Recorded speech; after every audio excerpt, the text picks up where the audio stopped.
Pergi kat Terengganu, tak beli kepuk, tak salah. Jom kita support peniaga-peniaga IKS. Kepuk apa ni? Peleko. Jom kita tengok. Oh, hai.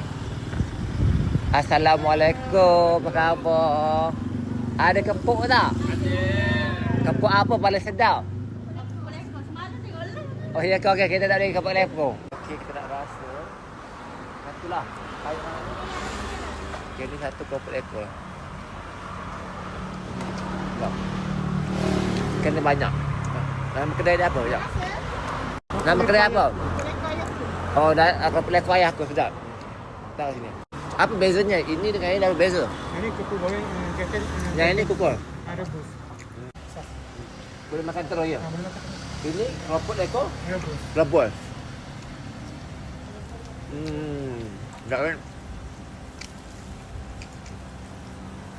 Ini rebus. Rebus. Ini rebus ni goreng. Yang tahu tak apa rasa bibir merah? Apa rahsia? Bapa pakai lipstick collagen. Dah berpuluh tahun pakai. Bukan tu saja, tengok mak mertua saya pun pakai. Okey mama, kenapa mama suka pakai lipstick papa ni? Sebab bagus, sebab murah. Bagus. Kualiti berbeza tak? Kualiti berbeza. Kadang-kadang cuba juga yang lain tapi tak sama. Macam mana pun nak yang dia punya juga. Terima kasih mama. Bayangkan ya, orang tua, orang muda pakai. Semua boleh pakai. Korang cuba dah beratus ribu orang beli berbaloi. Harga tengah diskaun tau. Jangan cari yang murah kat online banyak barang yang fake. Ni original. Tengok harga apa. Harga